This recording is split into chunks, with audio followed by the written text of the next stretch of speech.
Hi, I'm Hal Roberts. This is Bridge City News. Here's some of the top stories we've been following. Truckers from across Canada protesting the federal government's vaccine mandates have formed a convoy, and they're taking their message to Ottawa. A special vigil honoring those who died from opioid overdoses was held in Lethbridge over the weekend. BCN's Micah Quinn has the details. And a special painting of Jesus is expected to sell for close to $40 million US. Your nation, your province, your southern Alberta. From the heart of Lethbridge, it's Bridge City News with Hal Roberts. Thanks so much for joining us. A convoy of truckers protesting the federal Liberals' COVID-19 mandates has left British Columbia and is on its way to Ottawa. More than a dozen trucks rolled out of a truck stop in Delta, BC on Sunday, as the group is expecting many more drivers to join in as it passes through various cities on its way to our nation's capital. Any travelers entering Canada at the land border who have not been fully immunized with at least 2 doses, including truckers, must be quarantined for 14 days. On Saturday, the United States also introduced a policy requiring Canadian truck drivers to be double dosed in order to enter the United States. Truckers who are part of the Freedom Convoy and are tired of the mandates are speaking out. Thousands of trucks. They're just gonna stop working. They're just gonna drive to Ottawa and block up the city and not leave until either the mandates are lifted and or the entire government resigns. It's going to cause food shortages, parts shortages, industrial shortages. I only got one thing to say to those guys. Let's go! Let's go! Justin, what are you going to do? Now here's some video, a viewer shot of the Freedom Convoy making its way through Seminar, British Columbia, greeted by hundreds of supporters. A GoFundMe campaign in support of the Canadian Truckers Convoy protesting the COVID-19 mandates has raised over $3.4 million. So far, more than 45,000 people have donated to the cause. The organizer of the GoFundMe campaign, Tamara Lech, says the funds will be used to cover fuel along with food and lodgings in support of the truck drivers who are making their way to Ottawa. Now, the Canadian Trucking Alliance says it does not support the convoy and strongly disapproves of protests on public roadways, highways, and bridges. In a statement, the group had this to say: CTA believes such actions, especially those that interfere with public safety and commerce at borders, are not how disagreements with public policy should be expressed. Many in the Red Cliff and Medicine Hat area who are waiting for the Freedom Convoy to roll through southern Alberta made around 850 lunch bags to give to the truckers on Monday. Organizers said since many of them could not join the convoy in Ottawa, they wanted to do their part by helping to provide a lunch. Now, some of the food donated to help make the lunches include 60 pounds of ham, 16 pounds of chicken, 8 pounds of salami, and around 4 pounds of bologna. The Freedom Convoy arrived in the Medicine Hat Red Cliff area on Monday afternoon. A number of trucks with signs protesting current COVID-19 mandates rolled through the region. A number of residents from southern Alberta, including independent Medicine Hat Cypress MLA Drew Barnes, also showed up to express his support. Truckers say the outpouring of love they've seen on their convoy so far has been incredible. This is for unity, this is for freedom, this is for all mankind, for the next generation, and for all those to come after it. The outpouring of support here is beyond measure. Every overpass, every stopway along the whole route from BC so far has been jam-packed with an outpouring of support that I've never seen in my life. I've just been given free meal from this diner. The Truckers Restaurant is giving out free food to any truckers in need. And like I say, get in where you fit in. This is history in the making. We came up from Camrose down into Calgary and joined up this morning with Calgary, and we're here. Mike came out of Vancouver here, so he's straight across from Abbotsford, and yeah, we're going all the way to Ottawa. So why are you guys involved? You know what? Just to, you gotta make a stand. This is the biggest thing that's happened from our in our lifetime, and there's a lot of people. We came all the way down here, and there wasn't one gravel road. There wasn't one gravel road from Calgary to Medicine Hat where there wasn't people standing on the side of the road. Even if it's a couple people, up to hundreds of people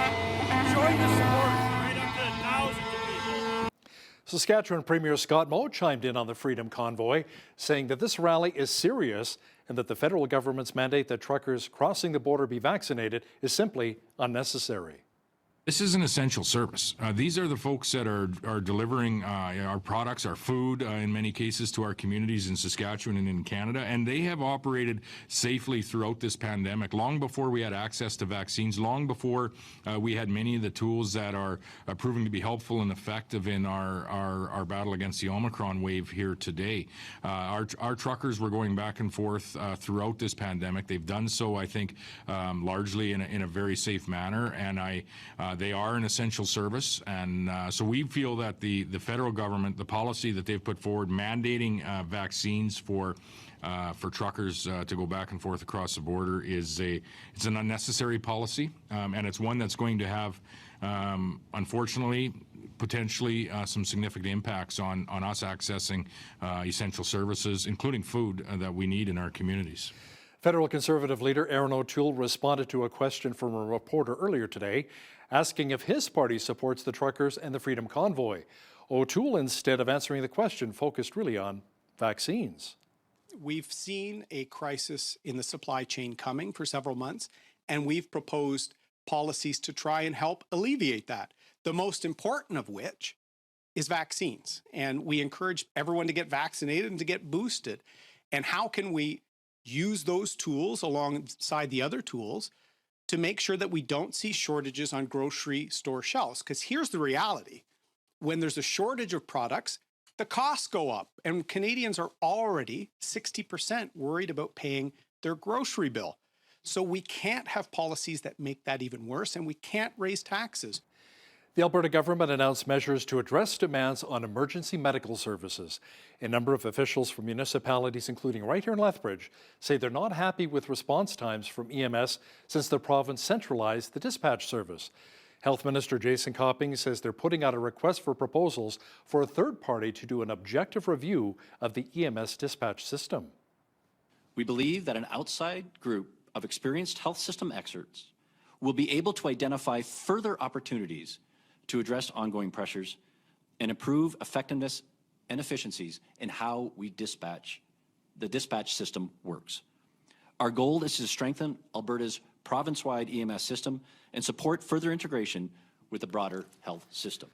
Government officials say the reason they centralized EMS dispatch was to save taxpayers around $6 million annually. The COVID-19 pandemic has impacted the lives of many Canadians, including those of us here in southern Alberta. Many political parties' popularity has plummeted during the pandemic, including the UCP here in our province. Lethbridge East MLA Nathan Neudorf joined us on Bridge City News, and we asked MLA Neudorf what's the key for the party to rebuild its image as we head into the provincial election next year. I think in a word, Hal, I would put it as service, and meaningful service to the constituents across the province, helping them get back to the lives that they had before the pandemic. MLA Neudorf will also discuss help livestock producers and beekeepers will be receiving soon. That 15-minute Q&A is coming up after business news. A new job vacancy rate report has been released, and the details are not good for the Lethbridge and Medicine Hat regions. The job vacancy rate in the region was up almost 4.5% in the third quarter of 2021. This number is the highest recorded since 2015. That means there are 5,545 job vacancies here in our area. Trevor Lewington, the CEO of Economic Development Lethbridge, says the elevated number of job vacancies has continued to create a challenge for local business owners. So, what it tells us is, things that we're hearing anecdotally on the street, and when you go to a business, people are having difficulty recruiting. And in particular, most of those vacancies are in this sales and service occupations, which, again, I don't think will surprise anyone. That's food service, that's accommodation, that's retail. These are the sectors that have been most disrupted, of course, by COVID and public health restrictions. So what it tells us is, employers are struggling to find talent and to attract and retain workers. And of course, we still have people that are unemployed or looking for work. And so the work of organizations like mine is to try and make sure we do a better job of connecting those two groups and solving that problem. Recent stats say almost 2,500 more vacancies are in our area as opposed to the same time period in 2019. The 2022 Stars Home Lottery is officially up and running. Now, one of the prizes this year includes a luxury dream home right here in Lethbridge. Angela Stewart got a special look inside and brings us more on the story behind this particular dream home. This beautiful two-level home in West Lethbridge is one of many prizes up for grabs in this year's Stars Lottery. It is a 2,457 square foot two-story, and it's done very elegantly in a modern prairie design. The builders of this property, Van Arbor Homes, has been working with Stars since 2018. Val Lowen, along with her husband, are the proud owners of Van Arbor, and Lowen says that they've had the opportunity to be the contractors of the last 5 luxury Stars Lottery homes in Lethbridge. We are very excited always for the project. It's a project that Van Arbor and all of our staff and trade partners really give their heart to, and it's really it's got a very special place in the hearts of Mike and I. Lowen says when they were offered the chance to work with Stars, they knew it was an opportunity that they couldn't pass up. In 1991, we had a very difficult situation happened in our family, and our oldest daughter needed medical intervention. And sadly for us, we didn't get the outcome that we were hoping for. After the passing of their own daughter, they wanted to give her a proper memorial. When the Stars contract came to us, we decided that we would name the first Stars home after our daughter that died. So it was the Jenna Michelle, and every Stars home thereafter would be named after a child from our area whose life was saved by Stars. And now this newly built property has been given the name Noelle Dawn. She was born quite early. I think she was born maybe 2 to 3 months early, and she was 3 pounds and then was immediately airlifted to Calgary. The Noelle Dawn features floor-to-ceiling windows, a newly designed kitchen, office space, and a beautiful master bedroom with a double-sided fireplace and much more. This property is valued at $925,000. Tickets can be bought on the Stars Lottery website. For Bridge City News, I'm Angela Stewart. That is one nice looking home. A candlelit vigil was held at Galt Gardens in Lethbridge Saturday evening to honor those who've lost their lives due to opioids. The group gathered to pay homage to friends and family and to pay their final respects. As Micah Quinn explains now, organizers say the opioid crisis is affecting many people. Drums were beating on Saturday evening as a group looked on during a candlelight vigil. The goal of the vigil was to shed light on the current opioid crisis and honor loved ones and friends who have passed away due to opioids. Mallory Christiansen attended the vigil, and she says it's important to note that it's not just people on the streets who are struggling with opioids. We're here to remember so many humans that have lost their lives even in this park. And together this park should be filled right now because so many people are, saying that we really want to help, we want to end all of these problems, but yet where is everybody right now? We need to stand together, we need to continue to come together, and we need to continue to raise awareness, not just on one day for mental health and addiction awareness. Every single day we need to be coming together. The organizer of the vigil, Alvin Mills, says the opioid crisis is at the highest level it's ever been at this point in time. The ones that are struggling are getting younger, and the numbers are rising. And just the other day there was an overdose, and then there was another one that died of hypothermia. So we're getting into a real dire situation. Lethbridge Mayor Blaine Higgins says he's been reaching out to the Alberta government to advocate for more funding for those in our city who need it the most. And to get homes for these people that are struggling, because without a home it's pretty tough to really get a job or to have some stability. So I think it's really important. Organizers of the event say the opioid crisis has to be a wake-up call for government agencies and organizations to provide more help and assistance for those who are struggling in our community. For Bridge City News, I'm Micah Quinn. Some healthcare centres around southern Alberta are in dire need of help. Milk River, Cardston and Raymond Health Centres are looking for volunteers to work throughout the day. Carmel Steele with the AHS says volunteers are needed to do different roles throughout the centres.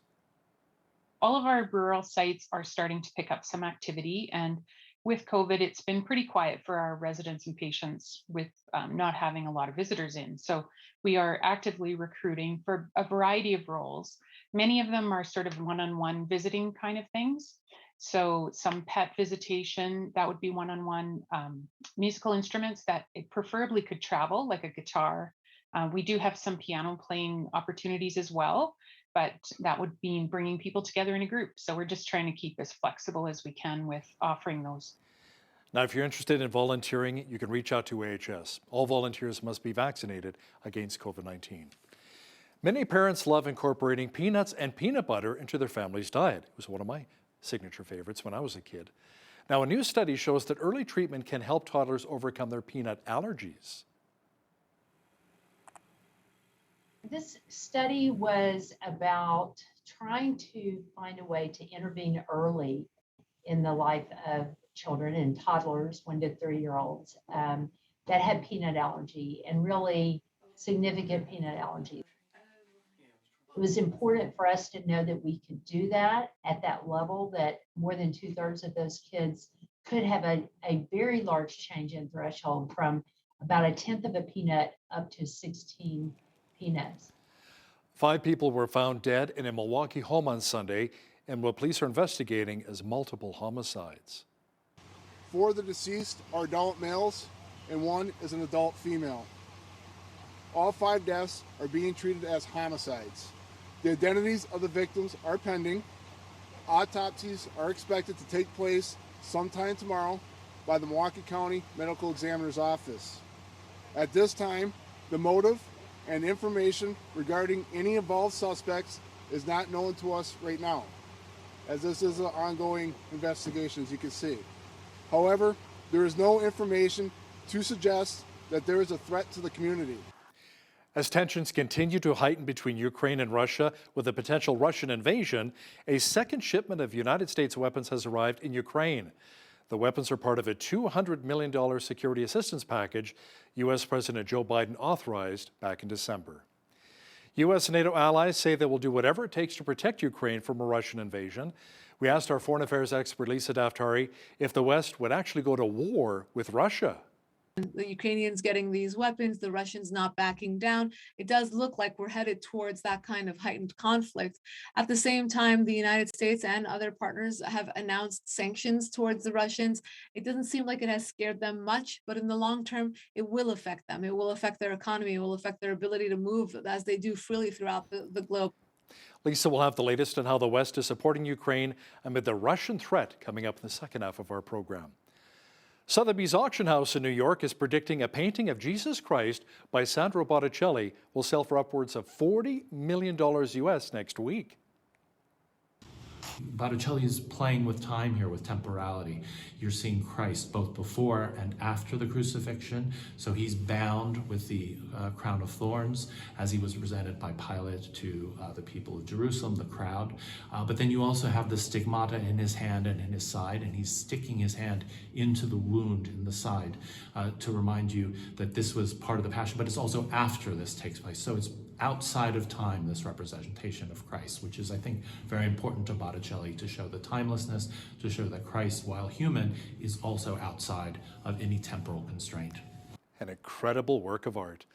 Well, we've had some incredibly mild temperatures for this time of year. It cooled off slightly today with light flurries, and that should continue this evening. Full weather details are coming up.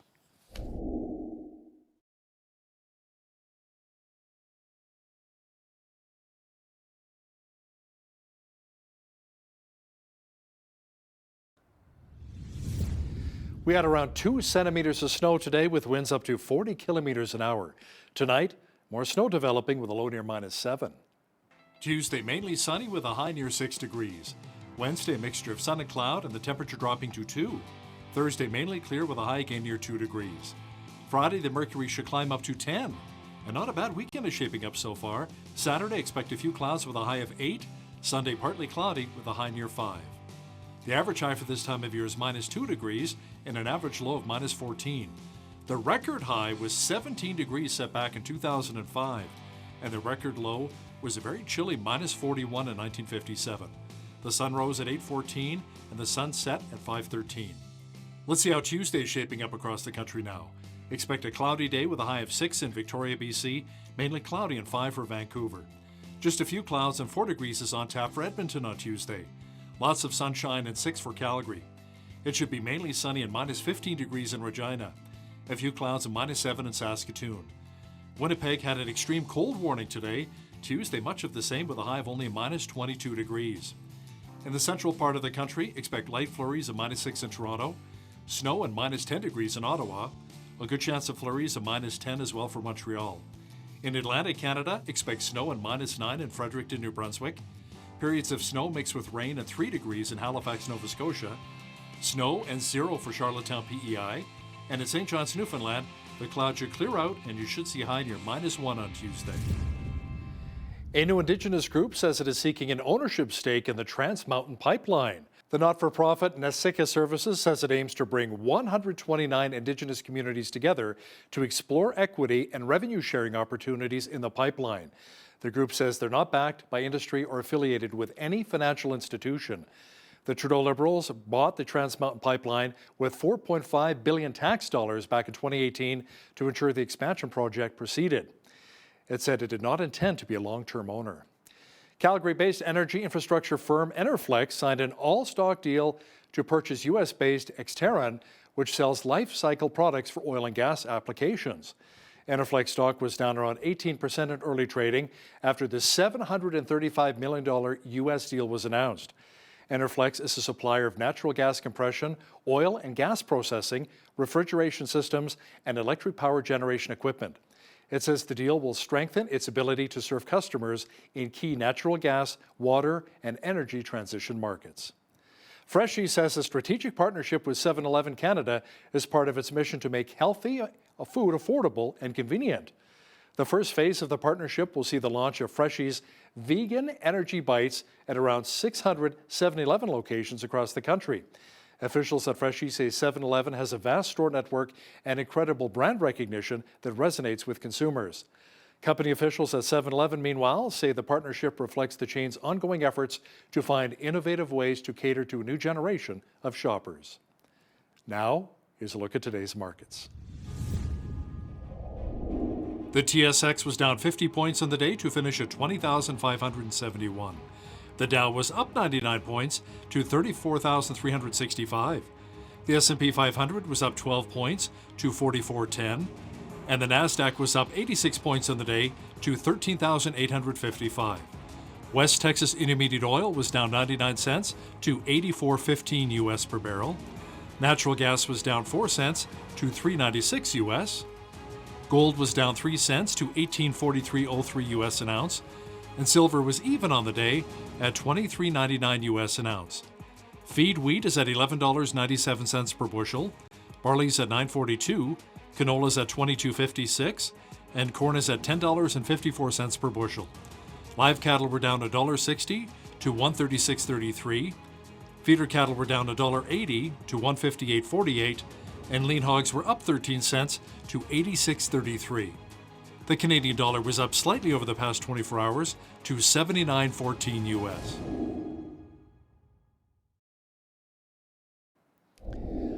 Recapping one of our top stories, many truckers are headed to Ottawa protesting the federal government's COVID-19 mandates. The Freedom Convoy made its way through Alberta earlier on Monday, picking up a lot of support along the way. A GoFundMe campaign to help provide food, fuel, and lodgings for the truck drivers has raised over $3.4 million. The United States has sent more than $200 million in weapons to Ukraine and is considering sending up to 5,000 troops to Eastern Europe as the threat of a Russian invasion of Ukraine intensifies. Our foreign affairs expert Lisa Daftari will have details for us next. Here's today's Bridge City News Community Calendar. Celebrate Recovery is a Christ-centered recovery program for any hurt, hang-up, and habit. This group meets Friday nights at Park Meadows Baptist Church. The evening begins at 7 p.m. with a large group session, followed by small groups at 8 with coffee and dessert at 9. For more information, visit celebraterecovery.ca or call Park Meadows Church office at 403-327-4422. Big Brothers Big Sisters in Lethbridge is looking for volunteers to mentor children and youth in their various programs. Volunteers commit to 1 2 to 3 hour visit per week for 1 year. They have many kids on their wait list that are looking for a big brother or a sister. Make a difference in a child's life and start something big. To apply, visit lethbridge.bigbrothersbigsisters.ca, and for more information, call 403-328-9355. And that's your Bridge City News Community Calendar.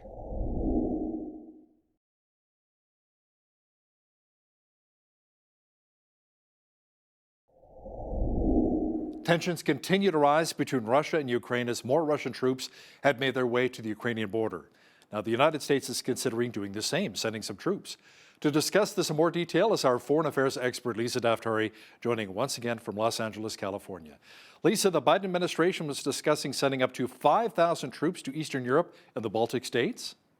They're still weighing out the pros and cons on this one, but yes, the option that remains on the table is to send 3,000 to 5,000 troops over to de-escalate the situation. What they were hoping to do is to use diplomacy and to use, those nice flowery words and rhetoric that the Obama administration used to do, and hope that something like this would just go away on its own. But obviously, Putin is a different type of statesman, and it's not going away. So the talks that were arranged between the White House and Moscow failed up to now, and now, while all options remain on the table, we do hear from Washington, D.C. that they would prefer, obviously, to de-escalate this through diplomacy, using leverage to talk about different things with the Russians, and to hopefully not have to send the troops over. Now, U.S. Secretary of State Anthony Blinken says there's hope of finding consensus such as arms control and the placement of missile systems in Europe, despite their standoff over Ukraine.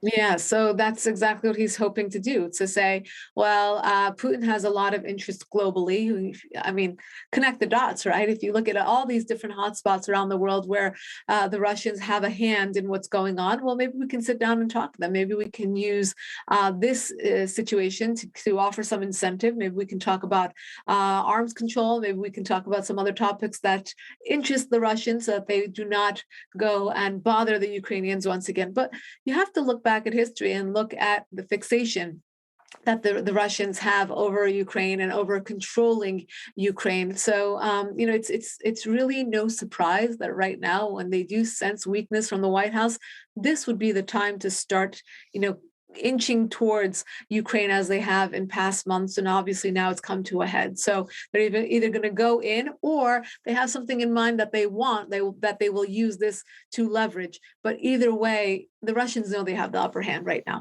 Now, the U.S. State Department has ordered the evacuation of American citizens from Ukraine amid the threat of a Russian military invasion, Lisa. Also, a travel warning to Ukraine was issued. Yeah, well, this is what the White House is good at, right? Evacuating.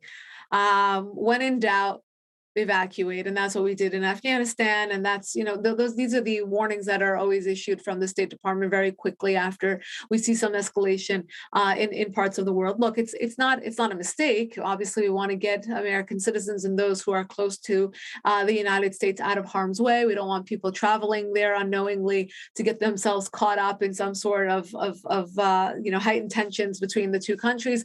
But at the same time, this shows a cowering down, right? This shows our enemies see this, and they see, well, very quickly the United States, will withdraw. Very quickly they'll get their assets out, and you can't in the same breath say we're going to withdraw and then say we're going to send troops. Well, we have to have some sort of plan before we go forward and start announcing the withdrawal. And they sense this weakness. I can't say this enough. In the arena of foreign policy, we have to lead with leadership and lead with strength, and that is not the message that is currently coming out of the White House. Now, Lisa, a second shipment of U.S. weapons has arrived in Ukraine. The weapons are part of a $200 million security assistance package U.S. President Joe Biden authorized, back in December? Yes. So obviously this was moving in this direction. And Joe Biden approved this $200 million, as you said, package. Hoping to work together with the other NATO partners to stop this. We knew that it was moving in this direction, right? As much as the Russians wanted to tell us that they were doing military drills and this was nothing, we knew that this is the direction they were moving in. So the second shipment of arms just reached Ukraine. This is an escalation, right? So if we do see action by the Russians this week, it is no surprise. They are seeing this as an escalation when the United States, when the NATO allies are providing arms to the Ukrainians. Well, they either have to go in and seize those arms or they have to fight them. So, it's an escalation. And I hope that the White House understands this, and they understand the calculations involved in escalating the situation, and not escalating in one instance and then taking a step back and saying, we still want to employ diplomacy. We still want to sit down. We still want to de-escalate in a peaceful manner. Yes, we do want to de-escalate in a peaceful manner, but we do have to understand the consequences and the optics of sending over all of these weapons to the Ukrainians, of taking such a position pro-Ukraine, and then again having to deal with the consequences when it comes to Russia.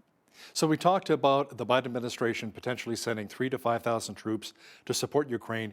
Lisa, do we know at this point if other NATO allies are also considering sending troops? Yeah, so the UK has come out to say that they are also considering sending troops. I will say that the UK intelligence came out over the weekend to say that they have a source that has told them that the Russians have immediate plans of replacing the Ukrainian leader with a Russian leader. And this is huge, right? I think it speaks volumes to the fact that Putin, as we've known, again, very, very crafty and shrewd statesman, has had a long-term plan. He plays the global map like a chessboard. He knows exactly what he's doing. So if he does make any moves, we have to know that they are incredibly deliberate, incredibly strategic, and it's no accident, right? So, like I said, with the sending over of arms, with the announcement of the deliberation of sending over troops, with the U.S. and the NATO partners, this already is an escalation in the eyes of the Russians. So we will see what their move is. But again, I will say, and I will reiterate, the ball's in their court, and they know it, and they will act accordingly. As Israel potentially talked about also helping out, the tensions continue to rise between Russia and Ukraine, maybe sending some technology? Not only technology, but not many people know this, but there are I should say, Jewish Ukrainians in Ukraine, and they have talked about helping to evacuate some of them and bringing them over to Israel. Many people don't know this, but in the 80s, there was a huge movement of moving Russian and Ukrainian Jews to Israel, getting them out of harm's way in different parts of Eastern Europe. And in this case, Israel is obviously at the forefront again. Small country the size of New Jersey, as we always say, but offering to help, offering with the evacuations, offering with whatever humanitarian aid that they can provide. So I think as we move closer, this will become obviously a global effort. I think it is in everyone's interest not to allow Russia to move past its own borders and to increase its influence. Perhaps the Iranian regime will be on their side, but other than that, I think that the United States will have a lot of collaboration with NATO and other global partners. So Lisa, what kind of retaliation would the United States and her NATO allies unleash on Russia once the situation escalates to the point of no return? Let me ask you something. Could we see an all-out war?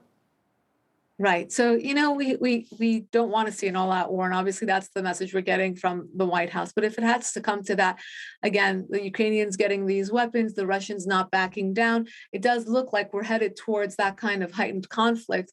At the same time, the United States and other partners have announced sanctions towards the Russians. It doesn't seem like it has scared them much, but in the long term, it will affect them. It will affect their economy. It will affect their ability to move as they do freely throughout the globe. We also can sanction their assets around the world, right? We know that the Russians are expanding, and that is their hegemonic, dream and endeavors are to expand and to create this Russian empire of sorts. So, we have short-term, medium-term, and long-term. We can talk about, the cyber attacks that the Russians have launched on many important infrastructures. So the Russians have been, provoking for a very, very long time. This is nothing new, but it has not been obviously the military war that we talked, about. These are more modern technologies that they have used, and to kind of inch towards Ukraine in a way that shows what the next steps will be. Well, I think it behooves, the United States and world allies to really keep up with them and to mirror their steps. And if it has to go to escalation, it will go that way. But when we announced that 3,000 to 5,000 troops will be sent, there are, according to Ukraine, over 100,000 troops and other assets that are lined up on the Ukrainian border. So again, we have to look at this and see if we do need to respond, that we do respond in a way that's meaningful and victorious. So we shall see. Let's shift gears for just a moment here, Lisa, and talk about the Iran nuclear agreement. Government officials say a new deal is highly unlikely without the release of U.S. prisoners. Tell me more about that. Yes, this is Robert Malley. He's the #1 negotiator at the table with the Iranian regime, and we know that he's very pro-deal. He wants to walk away with the deal. That being said, the optics are so bad, the circumstances are so egregious around this deal, with the Iranian regime flexing its muscles and really calling the shots here, that he has come out to say, we don't think a deal will go through unless the 4 U.S. Citizens who are held by the Iranian regime are released.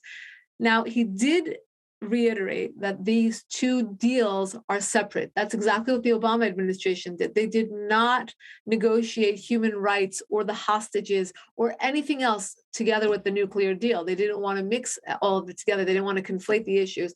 But what they did do was try to put pressure and say, if you want these bags of cash that we've got, well, it would look good if you released our hostages as well. And that's what's going on here. The Iranian regime plays this game. That's why they collect these hostages. These are pawns that they can then negotiate with. So now you have, Malley coming out and saying it's not part of the deal, but we really can't see a deal going through unless. So he's basically putting down an informal precondition to the deal, and we're happy to see that, because honestly, the Iranian regime has really run circles around the United States and the world powers. If we thought that 2015 was a bad deal, what we are headed towards is a much worse deal, because you have an Iranian regime that thinks it has the upper hand, that is calling the shots, that has not backed down on its behavior, that has not backed down on the support of global terrorism, that has not backed down on the enrichment of uranium. What we are finding at Natanz and Fordow, these are their nuclear sites, their plants. They have not backed down on anything. If anything, we have seen that they have gone deeper and they are enriching uranium at a higher percentage. And what have we done with the Biden administration? All they have done is really strip the sanctions down. They have watered down any sort of economic punishment, to the point where, again, Iranian regime, just like all the other enemies we have around the world, they are taking advantage of the time they have, the administration that's currently in the White House, and the lax foreign policy that they are showing and they are, moving forward with. So this is a positive sign for Malley to come out and say, we really will not go forward unless you release U.S. hostages. It really should be as simple as that, right, Hal? Yeah, if only it was that simple, you're right. Now, speaking of flexing their muscles, not just Iran, but North Korea, as we've talked about in the past, firing more of those ballistic missiles, which is a major concern for South Korea. Any potential talks of Kim Jong-un and maybe U.S. President Joe Biden getting together, or other government officials? Yeah, well, North Korea's gone completely rogue. Before the Trump administration came in and said, we want to sit down with North Korea was a mystery to us. We didn't know much about them. I mean, we tried to piece together what they had with regards to their military arsenal. We tried to figure out from South Korea what kind of intel we had about Kim Jong-un and their royal family, so to speak. But we didn't know much because they wanted to remain in isolation. Trump came in and said, I want to sit down with Kim Jong-un, and he had the ability to do so. They became pen pals, if you remember. They exchanged notes, but they also sat down face to face. And although nothing came of it, in the aftermath, because that diplomacy was not followed up with, now we have a situation where the North Koreans are no longer in hiding, but they are almost putting it in our faces that they're able to carry out these missile tests, that they're able to show us what they have, and they're able to say, this is who we are, and we're going to continue doing what we do. And really, again, provoking, but taking advantage of time and the foreign policy that is coming out of Washington, D.C. So, there's so much going on in the realm of foreign policy, and all of it really does tie back to a weak foreign policy from the United States. When they sense weakness, they will go on to do what they want to do. And guess what rogue dictators want to do? They want to provoke the rest of the world. They want to grow. They want to expand their empires. And that's what we're seeing. Kurdish-led Syrian Democratic Forces tightened their siege of a prison housing ISIS suspects after the inmates took over the facility? Yeah, this is a crazy story. So they took over the facility. They killed about 17 of the guards who are on the Kurdish Syrian Democratic Forces. But then, with the help of the U.S. And the blessing of obviously the Western forces, they were able to go in and retaliate, and they killed about 100 of these inmates that were doing this coup. And it just goes to show this is more of ISIS planning and strategizing and growing. They're small in number, they are, but it does deserve a headline, and it does deserve to say this is what's going on in Syria. And the chaos has not subsided. You think about the people who live in that area. You think about the daily bombings that happen, the suicide bombings that happen, and here you have an ISIS prison. Imagine if all those prisoners had gotten out. Well, thank God for the Kurds. They've always been our partner on the ground. They've always been our intelligence partners, and more so in terms of manpower, they've been, and women power, I should say, the Peshmerga fighters. They've been our boots on the ground. So thank goodness they were able to really end this situation before these militants got out. And again, imagine each one of those militants, what they're capable of doing. So it would have been a very bad situation. Yeah, it would have been catastrophic, absolutely. Foreign affairs expert Lisa Daftari, thanks for joining us today from Los Angeles, California. My pleasure.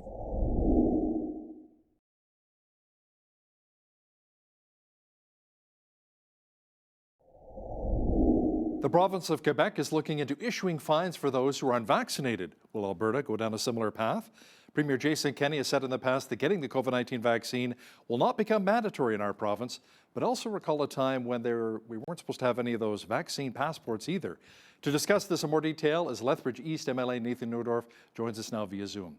Nathan, would Alberta maybe potentially follow Quebec's lead and look at maybe bringing in a tax for the unvaxxed? What are your thoughts?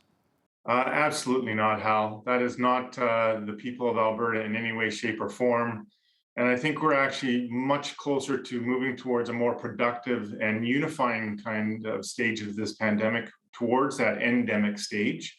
And we're really looking forward to shifting the conversation towards the immune versus the non-immune, or those who are still at risk versus those who are not at risk. So we're really trying to get towards the end path here. And I don't think that's an avenue that we're going to go in any way, shape, or form. Some of the supporters for the tax for the unvaxxed saying, well, you can use the funds to support the healthcare system. I guess that's why some people were actually behind the cause there. Nathan, students kindergarten through grade 12 are back in school. Many parents are celebrating that fact, and a lot of kids are pretty happy about it. Now, you've spoken to many parents in our region. How important was it for the mental health of the kids and maybe the parents for the students to be back to in-person learning? It was very important, Hal. Well, parents would still have concerns, as many people do, about the pandemic, air quality, cleanliness, safety precautions, those kinds of things. Parents generally, and in the vast majority, realize that in-person learning is the best kind of learning for their children, and they really want to see those kids get back in the classroom and to as normal a life as they can. So that was really important, and by far the majority are very supportive of going back to in-class learning. Now, due to the rising demand PCR tests, Nathan, Alberta changed its eligibility as to who can gain access to them. Let's talk about who really is eligible right now. Sure. It's really meant to be focused on those who have a high clinical risk factor of a severe outcome. So those who live and work in high-risk settings, those who are in continued care or in frontline healthcare positions, we really want to make sure that those are the ones with the greatest access to those PCR tests. We just don't have the availability to test everybody who's positive right now. That's one of the trends of this Omicron virus is many people get it, even though they would mostly experience very low and mild symptoms. So we really have to allocate our resources in the most effective areas possible. And now news coming out of Cyprus that there's actually a hybrid virus or variant of it called the Deltacron, Delta and the Omicron, so remains to be seen. Have you heard of any of those cases that made their way to our province? I haven't heard that any have made their way to the province. I have heard about it. There is some information from Dr. Hinshaw and her staff that wave may have started prior to Omicron, but because of the transmissibility of Omicron, it has already overcome that. But we'll have to wait and see, and we'll be continuing to watch that closely. Nathan, Canada's Environment Minister Stephen Guilbeault says he wants to eliminate our country's oil and gas sector within 2 years. I mean, that's the bread and butter of the Alberta economy. How is that even possible, and why would you want to threaten an industry which provides billions of dollars and creates thousands of jobs? It's not possible, Hal. And frankly, to be honest, it's ridiculous to suggest. virtually every home in Canada is heated by oil and gas or electricity produced from oil and gas and its derivatives. So not only would we freeze out many people in Quebec alone last year, there was that rail derailment, and there were many seniors in particular, and many homes in Quebec that were at risk of freezing to death because of lack of oil and gas. This is just not a practical suggestion to make. It's not helpful. And that's without considering the hundreds of thousands of jobs that would be lost, the billions of dollars of revenue. Quite frankly, to even suggest it creates more uncertainty. To actually do it could quite literally bankrupt not just Alberta, but the entire country. And I think that the minister really needs to take a new look at his role and his responsibility, and maybe look at some real possibilities instead of suggesting things like this.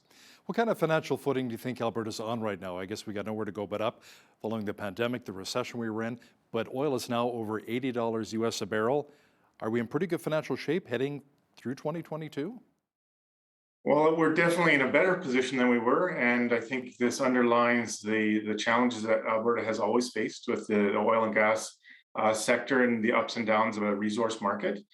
We are still very much looking at making sure that our spending is appropriate to our income, but we're definitely trending in a very positive direction, and I hope to see some very good numbers when the budget is introduced later in February.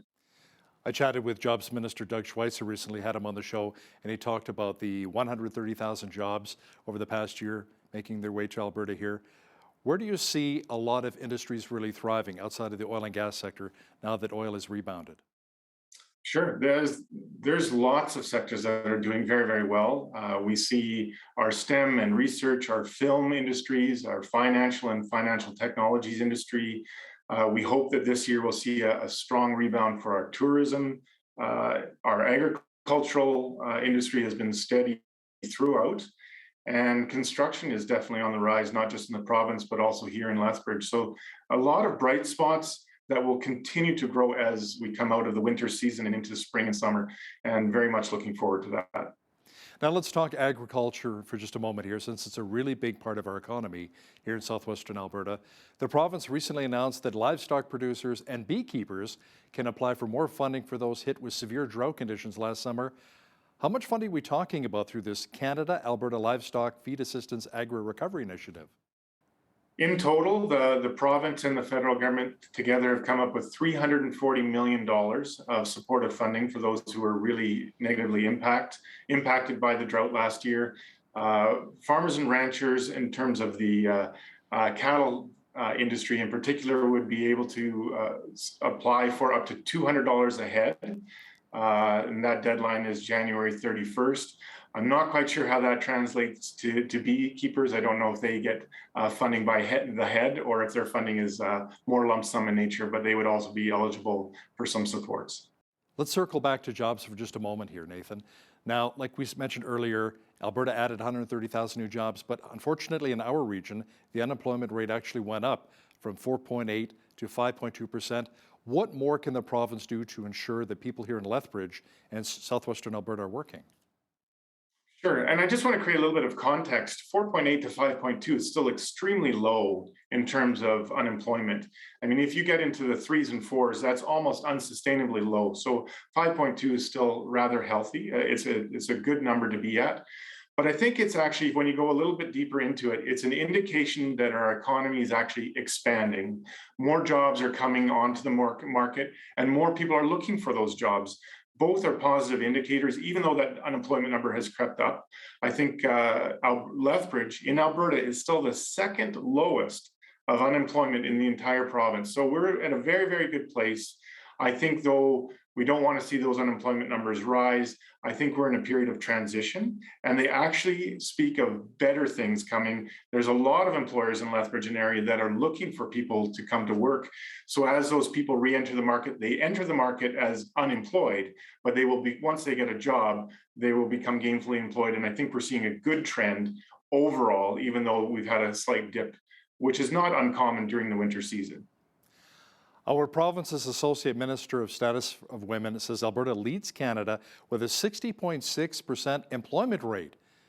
What kind of opportunities can women find here in our province compared to other provinces throughout the country? Well, that's one of the great diversities of Alberta. There are so many opportunities for women and all those looking for jobs. We've really put a focus on STEM, science, technology, engineering, and mathematics for women through the programs of high school and post-secondary. There are many research firms moving to Alberta. There's new energy opportunities in hydrogen and that kind of thing. There's, as we said before, industries like film, financial tech, tourism, agriculture, construction, all looking for more workers, all have significant opportunities for women. We are moving in a very good direction and very proud for Alberta to lead the country in women's employment. Nathan, many political parties' popularity have taken a big hit during the pandemic. The UCP is no exception. What will it take for your party to rebuild its image, especially in our region, leading up to the next provincial election in 2023? I think in a word, how I would put it as service and meaningful service to the constituents across the province, helping them get back to the lives that they had before the pandemic. This pandemic has disrupted everyone, as you just noted, particularly governments.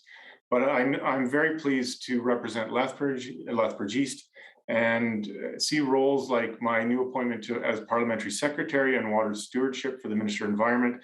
Water is a very important issue for us down in the south. To be able to have that voice at that table, I would hope shows Lethbridgeites that I'm serving their needs. I've recently been appointed to the Priorities Implementation Cabinet Committee to help make decisions on opening our economy again while facing the COVID pandemic. Again, Lethbridge's voice at a table making significant decisions. I was elected by all of the colleagues of the legislature as the MLA of the Year this year. I'm very honored to do that, but as recognition of all elected officials, again, serving my constituents, making sure their voice is heard at meetings and committees in the legislature, and then other things like look at the work at the airport. That's very meaningful for people in Lethbridge. Our exhibition grounds, that building coming along, agricultural opportunity, tourism opportunity. We've got the new school on the west side that should be breaking ground this year. Things of that nature. I think that service to the constituents will be what it takes to show Albertans that we've heard them, we've heard their needs, and we're doing everything possible to meet those needs. Where is the province really at fiscally, though, and what will that mean for Lethbridge moving forward? Would maybe the province potentially look at helping the city build a third bridge? We'll have to see exactly what happens with that, Hal. It's not yet, in my understanding, been formulated into a formal ask of the city to the province. But I'm proud in the last 2.5 years, the previous administration had 5 major asks. We have funded all 5 of those major asks for the city of Lethbridge. That's Exhibition Park, that's the airport, that's the twinning of Highway 3, that's some significant deferred maintenance at the university, and it's broadband. So I've been very proud to work with the city of Lethbridge, achieve their goals in a timely fashion. And if the third bridge is on the list in the upcoming administration, we'll have to work on that too. But so far we've been batting 1,000 now. Hal? Our city, like many others across Canada, is still dealing with an opioid crisis. The Lethbridge Overdose Prevention Society and Moms Stop the Harm want to see a more permanent solution when it comes to helping those seeking treatment for their drug addictions. Now, outside of the mobile supervised injection site that we have here, what else is really in the works to help those who want the help?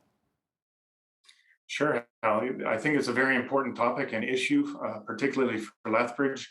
That's why our government has invested in and announced almost $15 million of supports for treatment beds, for ongoing operations, for long-term services and treatments. It does take some time to build those beds. I am very excited about the potential of a sod turning for the new supportive beds here in Lethbridge in the very near future. But we're all a little impatient for those services to actually be more available for those who need them.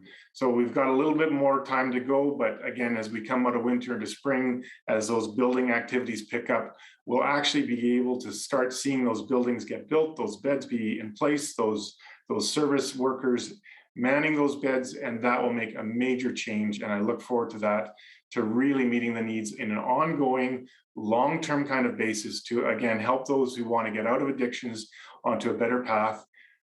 We're getting there, but it does take some time. Nathan, the opposition NDP has said the reason why we're not attracting a lot of doctors here to our region is they basically Google, crime stats different cities, different communities across the province, and Lethbridge comes up quite high, and it scares some people from actually moving here to our city. What can we do to really change that mindset and attract more physicians, which are sorely needed here in our region? Absolutely. I think we need to talk about all the good things that are happening instead of just focusing on the bad. And in fact, our new police chief and the work that he's done in every single sector of the city, he has seen with his new administrative process, crime levels go down. So the trend is in the right way. He continues to work incredibly hard. So I applaud our police service for all the efforts, despite the scrutiny they've been under. They've done a great job and continue to correct failings of the past. They're moving in a good direction. And again, we need to talk about the things that are going well, not just the things that we continue to work on, which are true, and we are trying to address those, but we've got a lot going for us. We have a very stable agricultural economy, food and food product, food services. We're increasing our trade to the States. Our construction and housing industry has seen some of the best numbers in quite some time. We've got lots of manufacturing as well.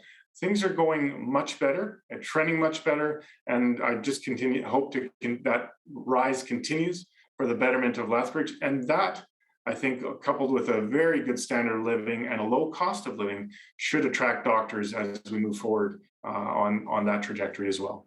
Lethbridge East MLA Nathan Neudorf, thanks so much for your time today. You bet. Thank you, Hal. On behalf of all of us here at Bridge City News, I'm Hal Roberts. God bless and thanks for watching.